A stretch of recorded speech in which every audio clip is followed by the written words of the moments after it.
No tickets were punched to the big dance last night. 5 top 25 teams, Creighton, Duke, BYU, and Nevada, and the Dayton Flyers were knocked off in the conference tournament play during championship week. Speaking of Duke losing to NC State, here is the North Carolina State center, DJ Burns, and he was asked about the fans who were rooting for NC State.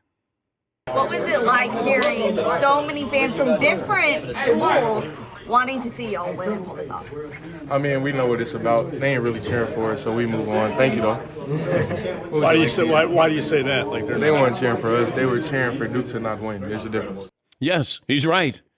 They weren't aware of NC State and their talents. They were aware of Duke and the possibility of knocking them out in the first round. And that's what happened last night. Like, Duke is still relevant as a villain. It's been a long time. Like, are they still good enough to be a villain? Like, we look at them and we go, okay, they just don't seem as threatening as they once were. Yes, Marvin. It's almost like Notre Dame. I think people hated Notre Dame maybe 30 years ago because they were better and they were more of a national power. But I think Duke always has the potential to make the Final Four, if not win the national title. So people still hate them. Yeah, but I didn't view them as threatening this year. Like, they just seem like a good team. I think the name alone always gives them power. Yeah. Yes, Todd. Whether it's fair or not, there's this air or cloud of entitlement that seems to be following Duke. Something about their jersey, and they always have that tall white guy from Christian Laettner to this Filipowski guy, and then you had little Bobby Hurley, and then you had Mr. I Trip Everybody, Grayson Allen. You always have that combination of that tall guy and that little guy that you just can't seem to beat. So. Okay. All right. Well, they have the tall guy in Filipowski, and he did do a Grayson Allen against North Carolina, tripping somebody. It's almost like, hey, Duke gives you the impression or that feeling that that's an Ivy League school, but then they also have a really good basketball team. Hey, you can't get in here. And look at what we get to do. We get to wear face paint and jump up and down in Cameron Indoor, and our team is better than yours.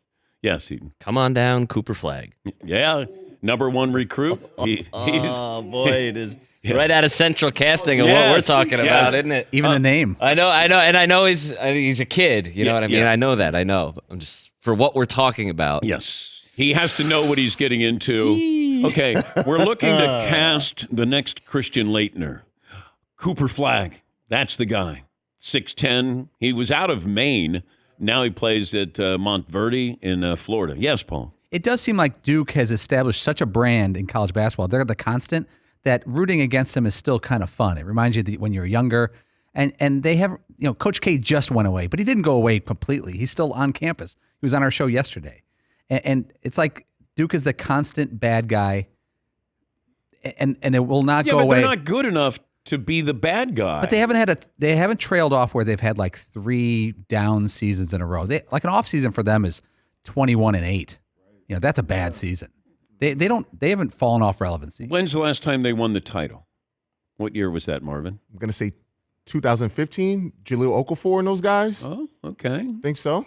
It hasn't been forever. Yes, Todd? And also, I guess it exists with other rivalries to a certain extent, but at Syracuse and a lot of places, they have special shirts that just say beat Duke. So there's still something about Duke, even to this day, where they're making special shirts about beat that specific team. And you had Coach K yesterday saying that I think he was talking about the 70 losses that he had, and 58 of the 70 losses on the road, teams or the fan base would storm the court. He was talking about, court storming, and we were looking at, is there a solution there? But he said, look, we were well-versed in experiencing that when you beat us, you came on the floor. Yes, Marv? Yeah, whenever Duke comes to town, everybody gets up for the Duke game.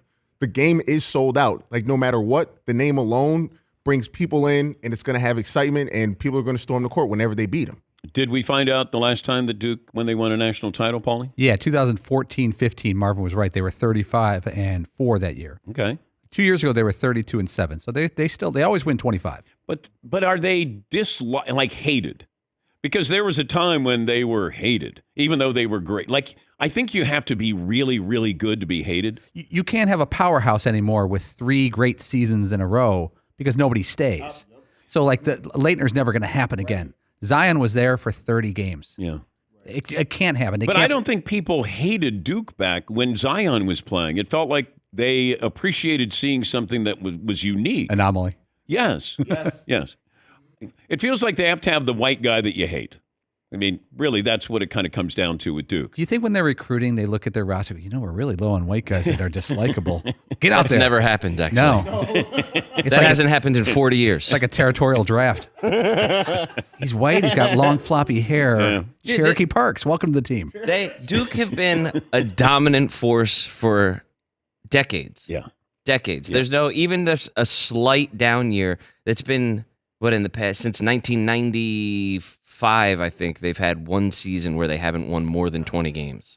Okay. They're an absolute powerhouse. They're going to continue to be hated until they have a down run similar to UCLA has had. It's going to take something like that. It's going to take decades to undo. And you'll enjoy it. You'll enjoy the down years from a distance.